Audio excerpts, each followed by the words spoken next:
Hello, beautiful people. My name is Kristen. Thank you for stopping by my channel. Today, I am going to share what I thought about a number of classics that I have read in the past month that I don't hear get reviewed a lot. And honestly, there's something really special, magical, and worthwhile, in my opinion, about reading each of these books. So if you're looking for a new classic or maybe one you haven't heard a lot about, this will be the video for you. I do want to mention on a side note, so if you want just the books, skip ahead to where I hold up my book. But on a personal note, I will not be on as much as I thought I was in the month of November. November is my favorite reading month.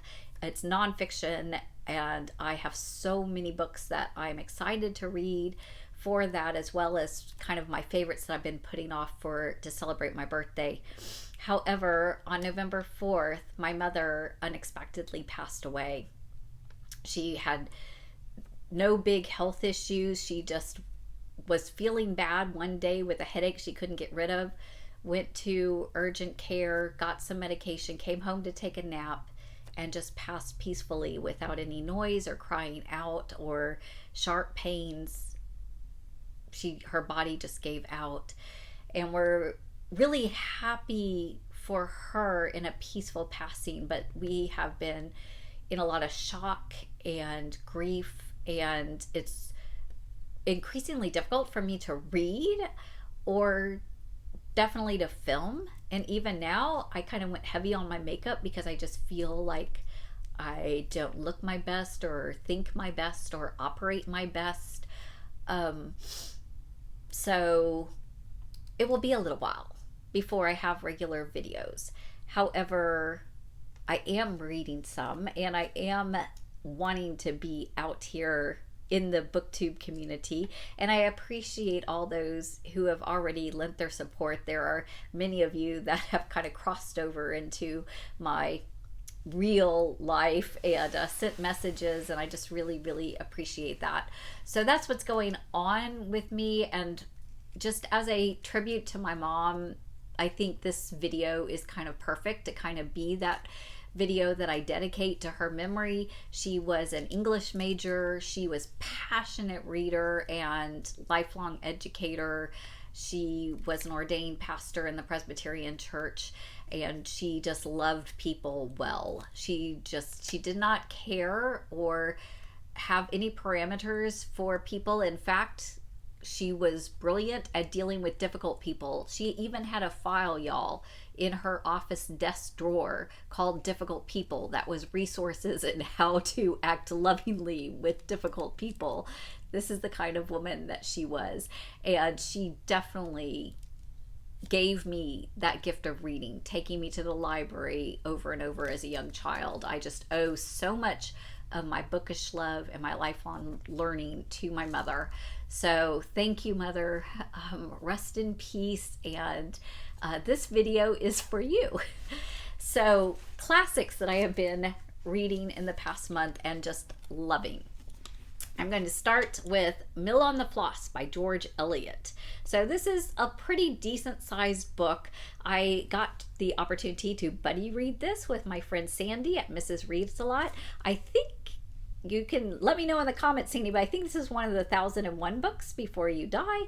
If not, it probably should be. George Eliot definitely would be on there for Middlemarch. And I really appreciate her writing that I like to call it the Downton Abbey kind of drama. You know, it has that feeling of the Victorian classic family, highbrow, high society twist of what people think and what is the social norms and how scandalous to break those kind of things. So this is a story that really centers around a family who owns a mill on the Floss River.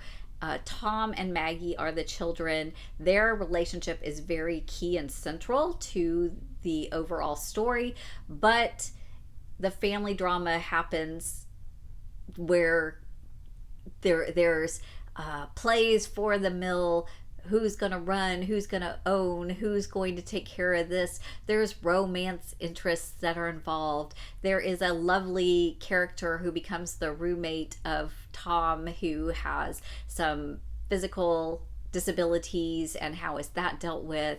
It's a remarkable book that is just filled with a lot of great character and kind of atmospheric writing at the beginning about what the nature and the mill and all that's going on. And then there's some really good plot twists, y'all.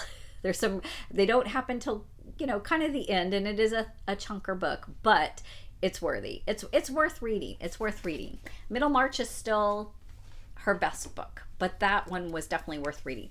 The other ones were audiobooks. I did a lot of driving in October, so I had a lot of audiobooks. So the first one is Two on a Tower by Thomas Hardy. I think this may be his last novel that I hadn't read yet. There may be one more, but I think this was the last one. And I hadn't heard anything about this one. This is the story that the towers are observatory towers, like for astronomy. And so there is a lot of watching the sky, watching the stars, kind of a little mystical nod to fate and what's going on. There is a woman whose husband is kind of in a tumultuous relationship with her. He goes off. We don't know. He's in some peril. We don't know if he's alive or dead or what the situation is.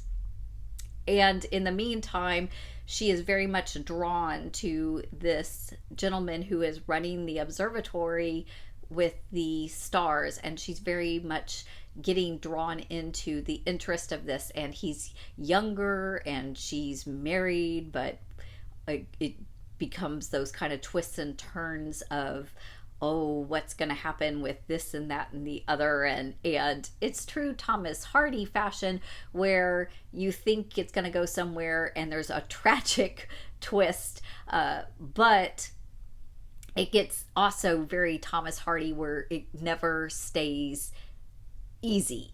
It's always getting totally muddy. And you're, as the reader, you're like, of course that person showed up right then. Of course that happened right the way it happened. And it's exceedingly entertaining. And I love, love, love Thomas Hardy's writing of just being very drawn out, roundabout, descriptive, both in the nature of the characters as well as the nature of describing the room. It just really, he's one of my very favorites. So totally recommend this, especially if you have any love for Thomas Hardy. I don't know that this should be the first book you read by him, but it might work actually even as a first Thomas Hardy book. It's definitely his flavor and his style.